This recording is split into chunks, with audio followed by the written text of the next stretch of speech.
नमस्कार देवियों सज्जनों सर्वप्रिय छात्रों, आप सबका हार्दिक स्वागत है शिक्षा पॉइंट पर।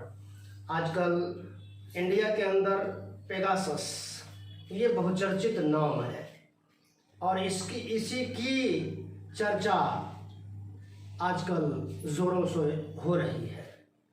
ये क्या है ये पेगासस? अगर इसको धार्मिक दृष्टि से देखें तो ये ग्रीक मैथोलॉजी के अंदर एक डिवाइन हॉर्स है, घोड़ा है, एक देवी है जो सफेद रंग का है और पंख लगे हुए हैं इसके। इजराइल की कंपनी साइबर सुरक्षा कंपनी NSO ने एक सॉफ्टवेयर बनाया हुआ है जिसको पेगासस स्पाईवेयर बोलते हैं। इसका उपयोग विशेष रूप से आतंकवाद को रोकने के लिए किया जाता है, देशद्रोही गतिविधियों को रोकने के लिए किया जाता है। और आजकल हमारे देश में यह दावा किया जा रहा है कि भारत सरकार ने पेगासस को खरीदा है और कई नामचीन पत्रकारों और नेताओं के फोन में ये डाल करके फोन हैकिंग का काम किया गया है।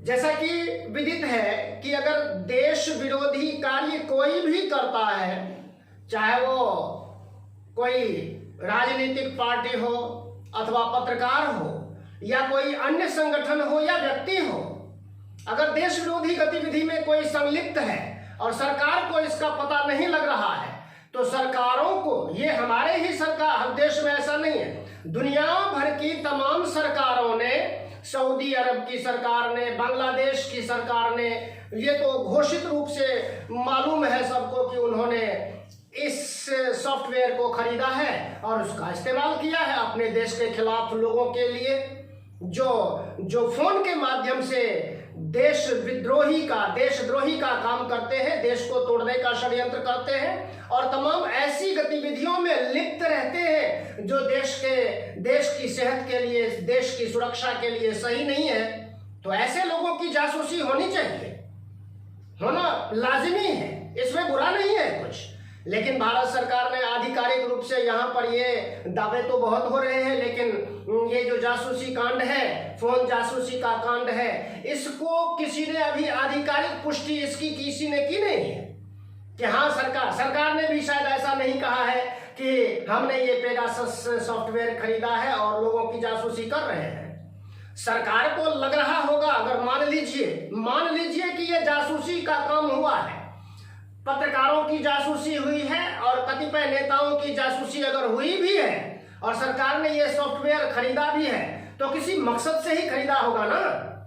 अगर सरकार ने खरीदा है तो निश्चित रूप से, और इजराइल की कंपनी NSO जो है, जो ये ग्रुप ऑफ कंपनीज है, ये जो इसमें ये दावा करती है ये कंपनी कि वो केवल आधिकारिक सरकारी एजेंसी को या सरकार को ही ये सॉफ्टवेयर बेचता है।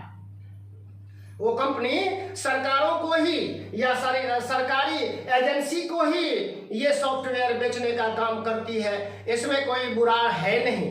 दुनिया में सबसे ज्यादा अगर आतंकवाद से पीड़ित कोई देश है, इजराइल भी है, उसके यहाँ भी मुस्लिम आतंकवाद बहुत ज्यादा है, तो उसको भी ऐसे सॉफ्टवेयर की आवश्यकता है। और उसके बाद दुनिया में अगर कोई देश आतंकवाद से अधिक पीड़ित है तो वह है भारत। और हमारे देश में तो आतंकवादी जो है वो है ही, हमारे देश में तो नेता भी आतंकवादियों जैसा व्यवहार करते हैं, आतंकवादियों की भाषा बोलते हैं, आतंकवादियों का मनोबल बढ़ाने का कार्य करते हैं, ये जग जाहिर है।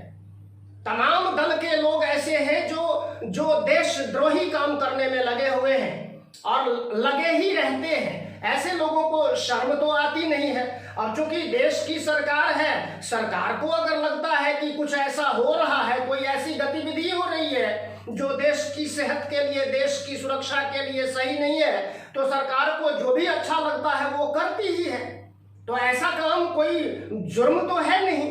आज हम देखते हैं संसद भवन में पर्चे उड़ते हैं, तमाम दलों के नेता चीख पुकार करते हैं, संसद को एक हंगामे का अड्डा बनाते हैं। एक एक पल का जो कार्य होता है संसद भवन में, उस पर बहुत सारा रुपया खर्च होता है। और ऐसे इतना रुपया खर्च होने के बावजूद भी मानसून सत्र में लोग बाग जितना चीख पुकार कर रहे हैं, संसद को चलने नहीं दे रहे हैं, संसद के कामकाज को ठप कर रहे हैं और बहुत सारी अच्छी गतिविधियां कर रहे हैं। ये भी मैं समझता हूं कि ये किसी देश विद्रोही गतिविधि से कम थोड़े ना है। जहां पब्लिक का एक कोई कार्य होना है, उस पर चर्चा होना है, उस पर कोई बिल कोई मसौदा पास होना है और उसमें बाधा डालना, उसमें शामिल ना होना, चिल्ल पौ करना, ये कहाँ का न्याय संगत थोड़े ना हो सकता है। ये जहां इतना पैसा खर्चा होता है, एक एक मिनट की गतिविधि पर तय सीमा हजारों और लाखों रुपए खर्च होते हैं और ऐसे खर्चे को बर्बाद कर रहे हैं। हमारे ही देश में बैठे हुए, संसद में बैठे हुए लोग पर्चे उड़ाते हैं, देश की जो सरकार है, चुनी हुई सरकार, उसके खिलाफ नारेबाजी करते हैं। तो ये कोई सही नहीं है। हाँ, विरोध का तरीका है, विरोध होता भी है, होना ही चाहिए, लेकिन अगर वो जायज हो तो होना चाहिए। हमारे यहाँ क्या है, कोई छोटी सी बात होती नहीं कि तमाम लोग जो है भभकी और पता नहीं क्या क्या काम करने लगते हैं, भभकियां देते हैं सरकार को, लोगों को न बिना कुछ सोचे समझे अपने राजनीतिक स्वार्थ को पूरा करने के लिए लोगों को बरगलाने का काम करते हैं जोरों से। अब ये शिक्षा पॉइंट इस तरह की चर्चा करता है, इस तरह की वीडियोस बनाता है और वो चाहता है कि देश की पब्लिक को, देश के युवाओं को ये समझना चाहिए, ये समझें कि हमारे देश में राजनीति कितनी अच्छी है और कितनी बुरी है, हमारे देश में राजनीतिक पार्टियां कितनी अच्छी है, कितनी बुरी है। उन सबकी पहचान लोगों को होनी चाहिए, हो भी रही है, हुई भी है।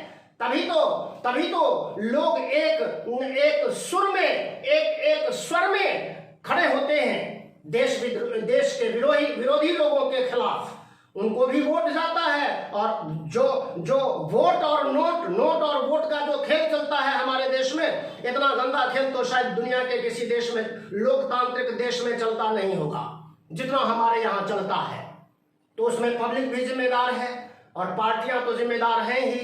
तो ये जो जासूसी कांड है, अगर ये गलत तरीके से है, कुछ पत्रकार या कुछ लोग अगर देश विरोधी गतिविधियों में लगे हुए हैं और उनकी जासूसी की जा रही है, तो ये सही है, होना भी चाहिए। देश के खिलाफ आप एक्टिविटी करते हो, विदेश से पैसा खाता है कोई, मान लीजिए विदेशी ताकतों की शह पर, चाहे वो आतंकवादी संगठन हो या हमारे देश के जो दुश्मन देश हैं उनकी शह पर अगर कुछ काम हो रहा है हमारे देश में, तो सरकार सजग है। सरकार को इसको रोकने के लिए हर संभव प्रयास करना ही होता है, करती भी है, कर भी रही है। लेकिन अगर संसद भवन में इस तरह से पर्चियों को उछालना, बेंच एक दूसरे पर फेंकना, कामकाज को ठप कर देना, सदनों को चलने न देना, ये किसी भी दृष्टि से न्याय संगत नहीं है। सद्बुद्धि का इस्तेमाल करना पड़ेगा लोगों को, पत्रकारों को, राजनीतिक पार्टियों को, देश की तरक्की को सर्वोपरि रखने की कोशिश करनी होगी। तभी यह देश, भारत देश, दुनिया में बढ़ता हुआ है ना, प्रगतिशील देश, विकासशील देश, विकसित देशों की कतार में खड़ी हो सके। अब पेगासस का देखें तो इसकी मीनिंग अगर देखें तो इसका मतलब होता है रफ्तार, गतिशीलता। तो इस गतिशीलता से अगर किसी चीज की, किसी गलत एक्टिविटी की अगर जासूसी होती है, उसके पीछे ऐसे लोगों के फोन के अंदर अगर ये सॉफ्टवेयर डाल जाता है या फोन हैकिंग होती है, तो ये गलत भी हो सकता है और सही भी हो सकता है। इसका निर्णय विवेक के आधार पर लोगों को करना चाहिए। जो पार्टियों के नेतागण हैं, उन नेताओं को करना चाहिए। वो देखें कि ये अगर होता है, पत्रकार है, पत्रकारिता क्या है? देश विरोधी गतिविधि करने का नाम पत्रकारिता है क्या? पत्रकारिता तो उस पेशे को कहते हैं, इसको मीडिया जगत को ना वो लोकतंत्र का चौथा स्तंभ मानते हैं।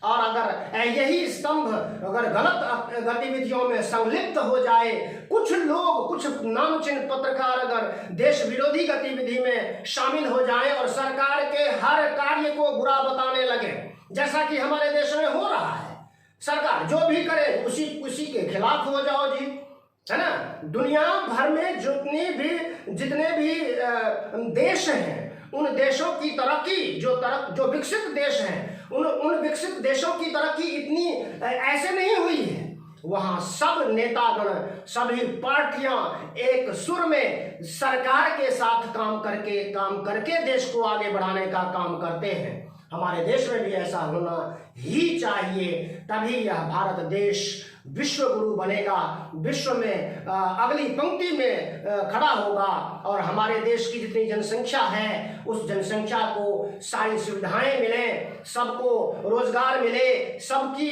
तरक्की हो, खुशहाल हो सभी लोग, इस ओर ध्यान देने की आवश्यकता है। न कि सिर्फ और सिर्फ हम नेता बन गए और हमने अपनी ताकत को पहचान लिया और अपनी ताकत को हम गलत तरीके से इस्तेमाल करते हैं, तो ये किसी भी दृष्टि से सही नहीं ठहराया जा सकता है। इसीलिए भगवान सबको सद्बुद्धि दें, और सरकार भी अगर कुछ गलत काम करती है उसका विरोध तो होना ही चाहिए। सरकार अगर गलत काम करेगी, सरकार ही अगर गलत काम कराएगी तो फिर तो देश का कबाड़ा हो जाएगा, देश का बंटाधार हो जाएगा। तो अगर लेकिन ये देखना बहुत आवश्यक है कि सरकार अगर कुछ काम करती है देश की भलाई के लिए, देश की तरक्की के लिए, खुशहाली के लिए काम करती है, तो उसका केवल विरोध के लिए विरोध नहीं करना, ये एक स्वच्छ कर्तव्य निष्ठा की बात है। चैनल को लाइक कीजिए, शेयर कमेंट कीजिए, सब्सक्राइब भी कीजिए और नोटिफिकेशन बेल को भी दबा दीजिए। धन्यवाद। जय हिंद, जय भारत, जय भारती।